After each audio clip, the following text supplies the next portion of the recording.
For our final session, we're going to look at humour in advertising. So let's find out why humorous ads are, in fact, serious business and why brands shouldn't fear the funny. So can we please welcome to the stage Brian Coane, partner at the Leith agency. Brian.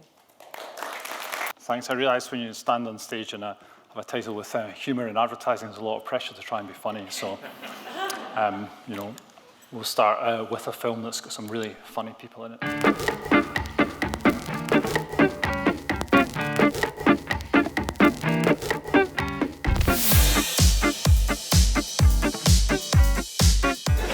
Doctor, I think I'm depressed. He said, whenever I'm depressed, he said, I cheer myself up by going to see the funniest comedian that there is. Stuart Lee. And I said, I am Stuart Lee. He said, I didn't recognise you, put on a lot of weight.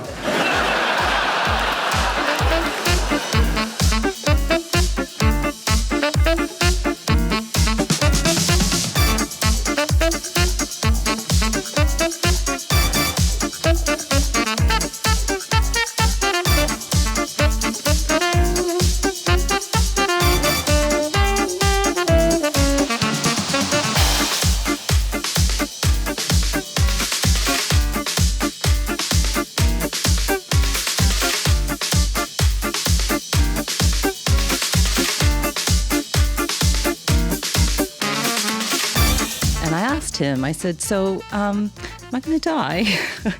And he just looked at me and he said, oh no, don't worry about anything. He said, I've got it all under control. You're good until midnight.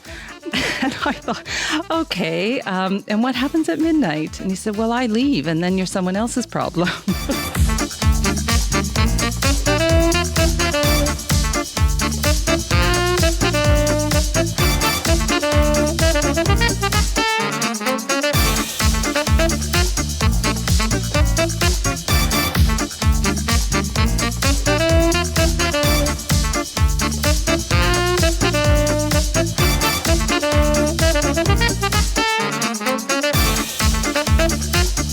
The next man who walks in here is getting ridden to death. Dad! Hey! Not ideal. When Asian parents want their kids to be doctors, helping people is like on the bottom of the list of reasons. If it even makes the list of reasons to go into medicine, helping people is like the unfortunate byproduct of becoming a healthcare professional. It's like when they first see that, they can't even believe it. They're like, what the fuck, you gotta help people? Or whatever, get it out of the way.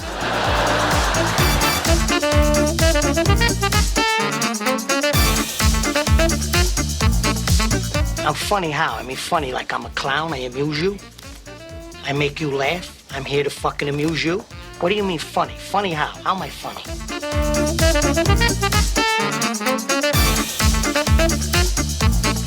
Just recently I had a colonoscopy where they shove a television camera up your ass. And before they do, you see, there's a terrible thing happens to men after 50. Your doctor loses all interest in your testicles and takes an overwhelming interest in your asshole. You begin to forget what he looks like. He's always round here somewhere.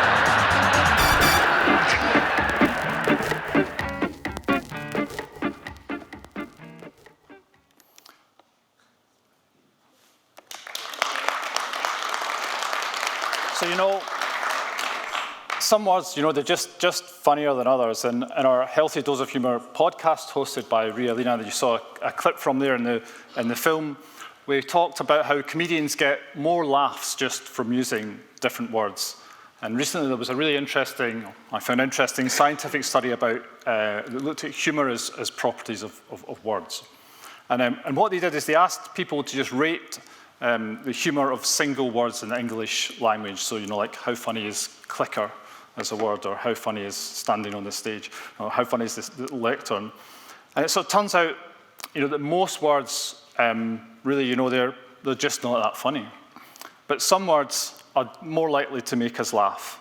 And so comedians say that the age of 12, for some reason, is funnier than the age of 14. And also taboo words, so, boobs, pubes, fart, that always get a little bit more of a laugh. And certain sounds just sound funny. Words with a K sound, like ankle and flank, make people chuckle a little bit more. And punchlines, when they've got a harder consonant rather than a softer consonant at the end, they tend to get a better laugh as well. And if you think about it, it's not really a coincidence that two of our best swear words, two of the most satisfying to you, have a K sound, so that kind of one that ends in a K and one that starts in a K. But really, as I said, not all words are funny. And so if you take the word cancer, it's not something that's going to make anybody laugh. There are over 1,000 new cancer diagnoses in the UK every day. However, the word early in cancer diagnosis is really important, because if you catch it early, then getting it treated is much more successful. And so early detection and getting people to take part in screening programs is a really big part of cancer detection. And over the years, we've worked on a lot of different campaigns to encourage early cancer detection. We've worked with the government, we've worked with CRUK. And what you would see if you look back at those advertising campaigns is that surprisingly, some of the most effective often use humour to be effective. Now, you can imagine government briefs on cancer don't usually include much humour. So, for example, the bowel cancer screening brief had no bum jokes. But by adding some humour, we came up with a catchy song called the Poo Song, which encouraged people to take part in the bowel screening test. It contained the best call to action I think we've ever had in an ad, which was, "Don't be snobby, test your jobby." And for cervical screening, we encouraged people to stop fanning around. And when it came to breast cancer, the ad we produced with Elaine C. Smith, the punchline of 3 Kids Later ones was what got people talking about signs and symptoms of breast cancer other than lumps.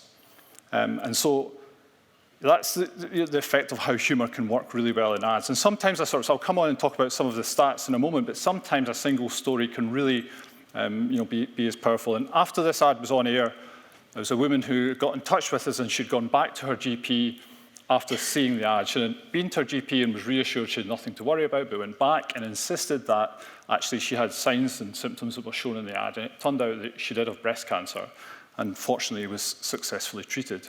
And she was kind enough to get in touch and say, I'd like to contribute a case study to the campaign. And she gave us the title for the case study, which was, "Your Boobs Saved My Life." So even there, a bit of humour as well. So an emotional case study can go a long way. But let's look at some of the stats. So, done well, humour is the most powerful driver of effective communications. And it works, I think, in 3 ways. We've been working with Credos at the Advertising Association to look at the research around this. And number one is really that if you look at the short-term measures that we typically use to measure advertising tracking, what we find is that people who regularly laugh at an ad are 2 times as likely to notice it. They're 3 times as likely to remember the advertising, and they're 4 times as likely to respond to that advertising. So that's the first way that it works. Number 2 is that humour creates a connection on a deeper level. So people don't just engage with the ad, they engage emotionally. They build a relationship with the advertising, with the brand, not just with the ad. And that positive brand association can even be brand love. Now, okay, I admit getting a tattoo is a pretty extreme example of brand love. But there was work done by Oracle that found that 72% of consumers would select humorous brands versus the competition. So how humour really drives brand love. But humour also has an impact in a way that's maybe a little bit less expected. So it actually builds trust now. So one of my favourite campaigns, a fantastic example of humour used for a serious product, so a weighty publication like The Economist, dealing with serious topics, have used humour in their advertising for a long, long time. And what we found is that actually that works, and it drives that individual trust in the brand. And what we found is that the enjoyment that comes from that humour matters more important than any other factor. So if you think about the different levers we've got to pull as advertisers, to make an ad enjoyable, the one that we can pull most easily, I guess, is humour. And that's the one that has the biggest impact. So it builds trust and makes consumers love the brand. So not only does humour make people recall it, respond, engage, it also makes your brand more trusted by using humour. So we can see that the stats back up the effectiveness. And maybe we've probably all read the headlines recently around the return of humour in advertising. But if you look at the history of humour, humour makes lots of big comebacks. So we'll go back in time, and even at the grimmest of times, what you tend to find is that's when big humour movements come out. So if we go back to 1348 and the bubonic plague, Giovanni Boccaccio wrote a black comedy called The Decameron, which has just been turned into, as you can see here, a Netflix series. And what he really did was he captured and lampooned the events of the Black Death. So in simple terms, it's a 900-page book with jokes about power, relationship, lies, death, and a lot of willy jokes. I guess what he was trying to do was cheer up his friends who were going through a pretty tough time, suffering through a pandemic. So he really just made people laugh through a messy pandemic. Who could have had that idea? So what could be grimmer than the plague, you might ask, or I do? Well, the world at war. So another great humorous movement that came out from the First World War was the Dadaist art movement. So it was a reaction to the horrors of World War I. You can see here Hugo Ball looking pretty silly, the Cabaret Voltaire in 1916. But their founding principles were the idea that it was nonsensical, it was anarchical, it was satirical. And what they said was this was the only solution to the horrors of World War I was to use humour to cope with it. So we go from 1916 to now. We've just been through a little bit of a plague and the pandemic. Arguably, we're on the brink of war, or it feels like that. And maybe that's why we found that people are writing now about the nonsensical and satirical humour of Gen Z, and that really is simply kind of Dadaism for our time. So if we think we've seen the effectiveness of humour in comms from the stats, and I guess what I'm trying to say here is it's also hardwired into our brains as a way to cope with difficult times. And the question we've asked is, well, as an industry, are we making the most of that learning? And I'm afraid the answer really is just a big fat no. So first, let's think about advertising's big comeback. And we know there has been an uptick and there's been an increase in humour recently. But what this chart shows, if it comes up, is that actually over time, humour has really declined since 2000, and there's been a little uptick after the pandemic, but we're miles away from the laugh-a-minute heyday of 2000 and before. And second, if you see, there are two lines on the chart which overlay the recession and the pandemic, that unlike Boccaccio and the Dadaists, in tough times, what the advertising industry has tended to do is to turn its back on humour. Now, on the surface, it's a sort of logical reaction, and that seems to make sense to do that. But actually, we know that people are hardwired to use humour to deal with turmoil. And there was a survey done by Kantar that showed that 62% of people during the pandemic actually wanted to get more reward, more humour from their advertising. So where are we going from here, and what can we do about it? And will there be a rise then? Do we see, is this the start of a rise back to the heyday of humorous advertising? And I guess to be realistic, there are some challenges around that. Perhaps the most significant challenge is media fragmentation. It's been talked about a lot today, and the difficulty of trying to get humour across a campaign and across a whole audience. So that's sort of one big challenge I can talk about. And then I think the other thing is around fear of failure, and it's interesting in the context of talking about purpose campaigns just before.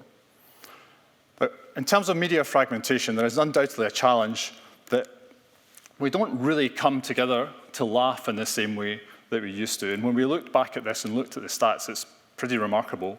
In 1996, the Christmas edition of Only Fools and Horses had a shared viewing audience of 24 million. And even in the early noughties, comedy was being watched by 10 to 15 million of an audience. Last year, 2023, the most watched comedy show was the Ghosts Christmas Special with an audience of 6.6 million. So you can see how much that's really dropped down. So that really is a challenge that we need to try and overcome. And the second reason I mentioned is this sort of fear of failure. Now, there's undoubtedly more repercussions today for getting it wrong with humour than in the past. You know, in the past, when your ad was gone wrong and this was cringy and offensive, you could just pull it and get it off air.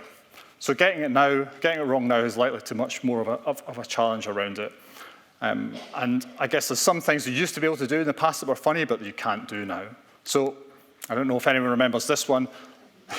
Yorkie Not for Girls was one of the first campaigns. In my first job, I worked on the tracking for Yorkie, and it was a really successful campaign, grew what was, quite frankly, even by the Nestle Roundtree team, admission a pretty rank chocolate bar into a household brand. So there's definitely challenges, but I think contrast that with the whole thought around purpose and the focus that has been on purpose advertising. It's rarely actually humorous or humour in ads that backfires. It's more often purpose in ads. And so this example from Innocent being a good one where it really backfired on them because they realised you can't talk about improving the environment, you can't talk about shaping up the earth if actually you have a more negative impact through your product than a positive one. So it's not really about humour that's dangerous. There's more danger, I think, in purpose in advertising.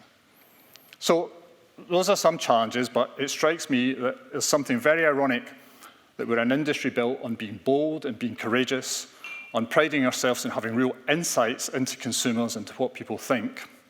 But at a difficult time, in a time of turmoil, we don't seem to be able to use those lessons and use humour in advertising. So that's the question I want to leave you with, is how can we all be braver and funnier in the work that we make and buy? And in a long tradition of exemplary account handlers, that's the question that I'm just going to pass over to the creative team to answer. And Debbie and Marion are going to come on and tell you how.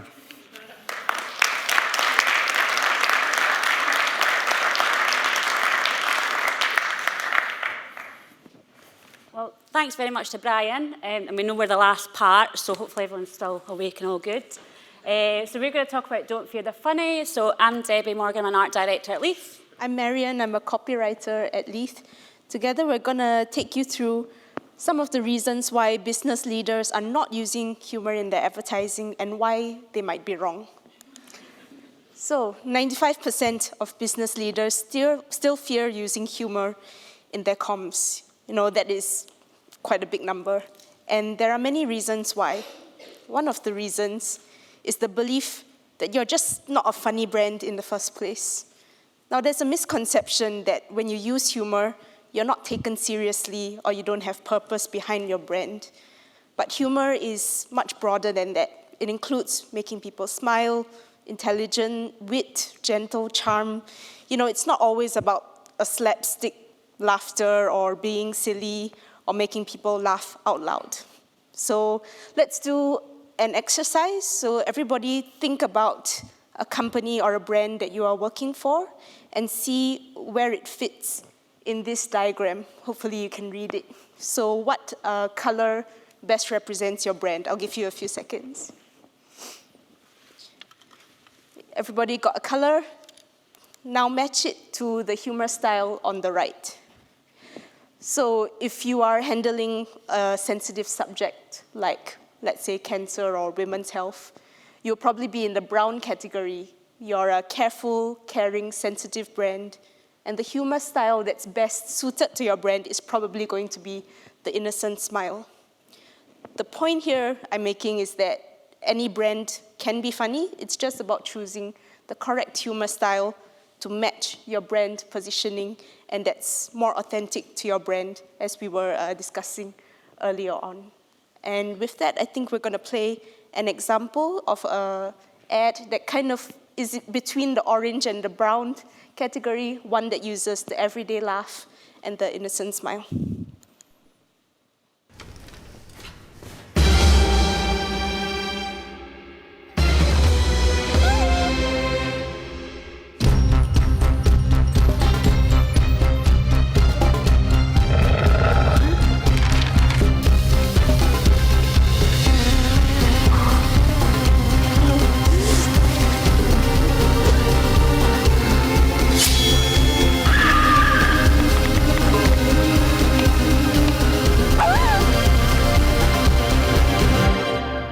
It's just a period.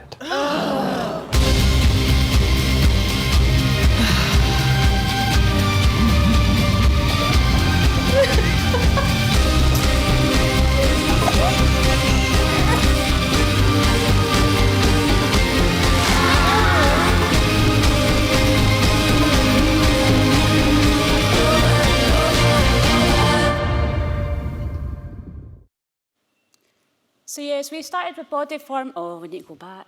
There we go. We started with body form as a brand to pick. So again, as Marion mentioned there, as a brand positioning, they're always being for caring, they're empathetic, they're there for us pretty much to the worst days of the month and the worst days of our life. So they have been around for a long, long time, but if you look recently in the past 10 years, the way that they've now started to understand, half the population, about what it's like. They've leaned into their humour style of being this kind of innocent smile and kind of everyday humour. And what that allows them to do is build more of a trust, and the audience feels like they totally get them. And it just shows that the brand position has never changed for a very, very long time. But it's nice to see that we're no longer running about in white shorts on a beach. So to move it on just shows how we've embraced humour. So we've just started off with the health one there. We're going to move on to the financial sector. So traditionally, the financial sector may be a bit on the kind of serious or conservative side. But a brand like Swiss Life, what they've done is they've leaned into, going back to Marion's model there with the proposition, they've leaned into clever wit. So these are really easy for a dyslexic art director to read out, but I Love My House Now belongs to my ex-wife. So this whole twists and turns, what they've done is there's a known intelligence. Again, it's not going back to this kind of laugh out loud humour, but what it does is it means that their consumer understands them as well. In this campaign, we'll go from, you're the only woman I love a man now. And then finally on the last out home, I never want children are great. So yes, managed to get through those ones. So yes, we're going to take you through a couple more campaigns. So the second barrier to using humour in advertising is the belief that there's nothing funny about what you do or the entire market or sector that you're in. But in such cases, I would say to challenge your creative agency, because it's exactly our job to make any content engaging and memorable. And we have the tools to do that. There are 7 types of humour used in advertising. You can see them there. That means there are at least 7 ways to make any content funny, no matter how dull or serious. So we really have no excuse. I'll give you an example. So there's nothing particularly funny or surprising about the unique selling point, free delivery. But with a little bit of wordplay, it can be as memorable and engaging as ship my pants for free. Ship my pants? Right here? Ship my pants, you're kidding. You can ship your pants right here. You hear that? I can ship my pants for free. Wow, I just may ship my pants. Yeah, ship your pants. Billy, you can ship your pants too. I can't wait to ship my pants, Dad. I just shipped my pants, and it's very convenient. Very convenient. I just shipped my drawers. I just shipped my nightie. I just shipped my bed. If you can't find what you're looking for in store, we'll find it at Kmart.com right now and ship it to you for free.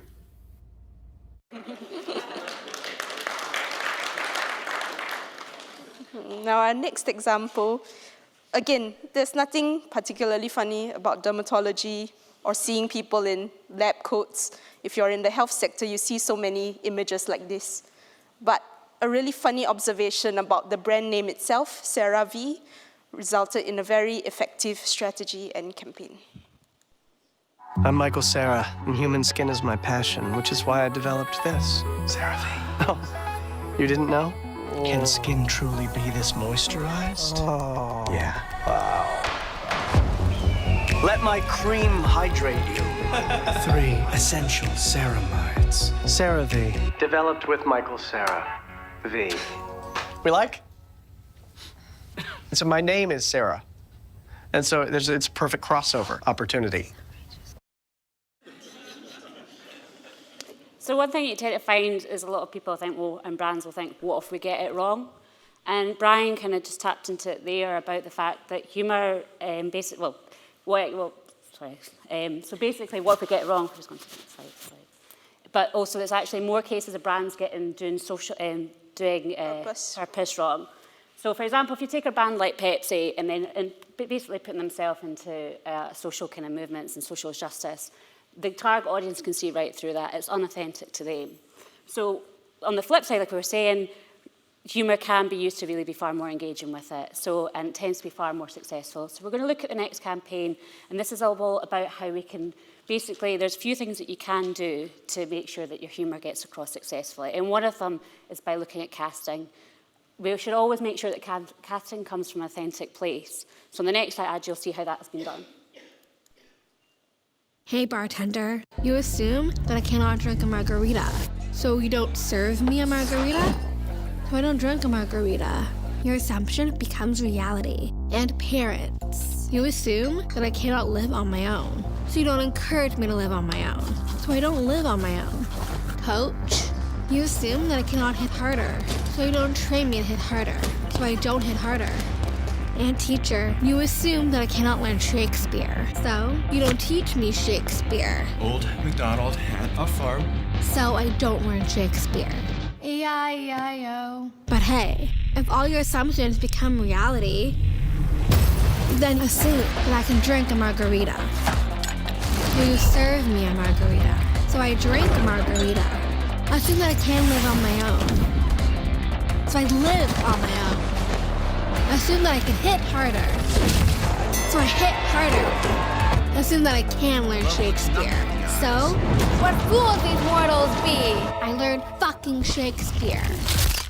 You assume I can't swear, right? Assume that I can do that job. That I can go to parties. That I can have sex. That I can be on stage.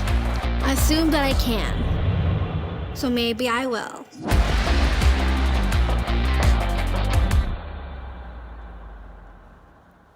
So with that, you can see how casting is absolutely crucial to be able to nail the tone of voice and the humour. And that also goes with celebrity endorsements as well. Like we saw the Kendall Jenner one earlier on. But for example, with that, you look at a celebrity, it has to be authentic to why you're using them in the first place. So this came on the screen before I started talking about it, but as we look at it, so basically we often worry about getting it wrong, but what if we get it right? So if you get it right, humour lands far more with your target audience. It builds brand trust, it makes them more trustworthy and far more likeable. So for example, I think a couple of years ago, KFC ran out of chicken. It made, I think, STV 6 o'clock news, so it says more about us Scots. But yeah, it ran out of chicken, and traditionally what it could have done is came out with kind of open letter, really sorry, chicken stopped having eggs, or whatever it was.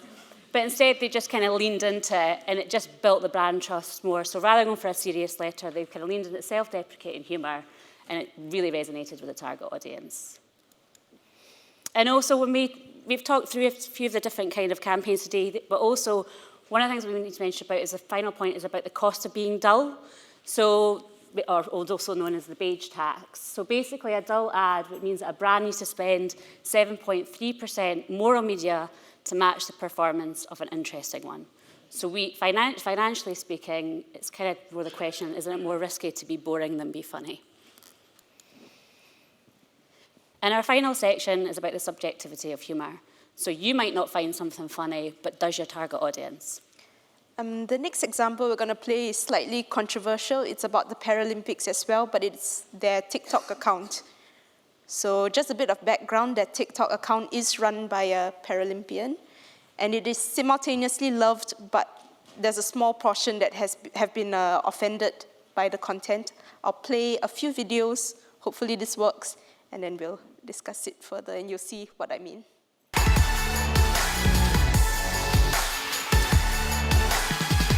Back is hurting from the chair I'm sitting on. Where's the Tylenol? If I lay down flat on the floor, it usually kind of fixes it. Tony Danza from Who's the Boss says, AOA. What's this? It's an art project. Okay, I like it. Picasso. Yeah, that way.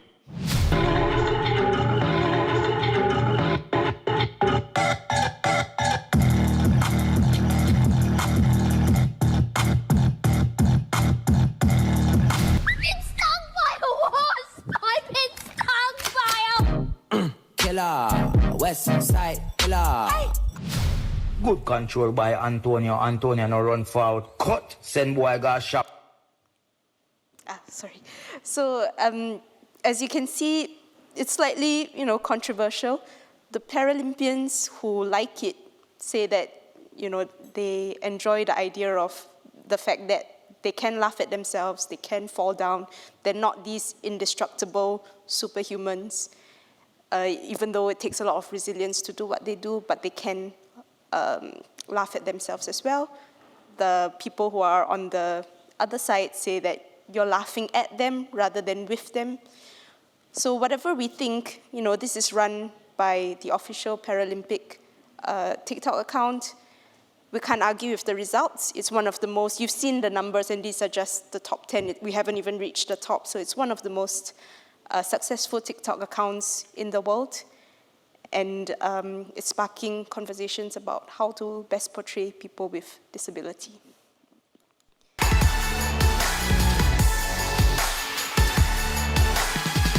Back is hurting. Okay, so also just talking about subjectivity of humour, it can also be an incredibly great way to get really specific with your target audience. So obviously this summer was quite a big summer for football in Scotland, and there was this kind of wave of optimism across the nation that not many small nations can kind of resonate with, apart from maybe San Marino or somebody like that. But basically Iron Brew tapped into this feeling. It's one that was built into a kind of culture of years in the making, and it basically took this thought of optimism in Scottish football fans, and it was super targeted, so we'll watch the ad. So, what appears to be the problem? I've just been feeling really strange lately. I keep getting these weird facial movements. I've got this feeling in my stomach like butterflies. I've got a spring in my step and my arms keep doing this. Are you a Scotland fan? Yes, Doctor. I thought cases like this were long gone. You've got a bout of optimism. What do I do? Take two of these, wash it down with this, and get yourself to Germany! Yeah, done, sir! Here we go! Yeah! Let's go! Nice one, Doc. What a result! Looks like optimism is back in Scotland. Mr. Andrews? That biscotti is delicious. I love the crunch. So with that campaign, although it was targeted at specifically Scottish football fans, it went on to be reshared and very popular in like over 30 different countries. And also, which I think is fantastic, because it was trending in England just before the kick-off game. So even though it was targeted at one group, across the globe kind of fell in love with it. I've run out of time, but I think we've got only one more ad, if you can bear with me. So we've demonstrated how being really targeted using Scottish insight, Scottish humour, that can be your superpower.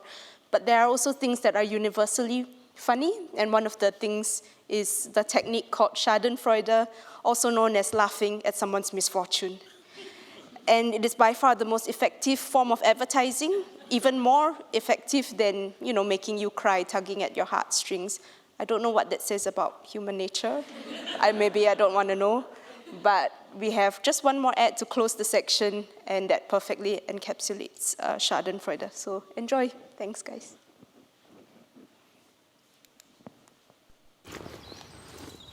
You know, it doesn't matter if you choose left or right, because they're both chewy, crunchy, and delicious. You know, it doesn't matter if you choose left or right, because they're both chewy, crunchy, and delicious. You know what else I like? No, what? The sound of the snap. When you bite into it.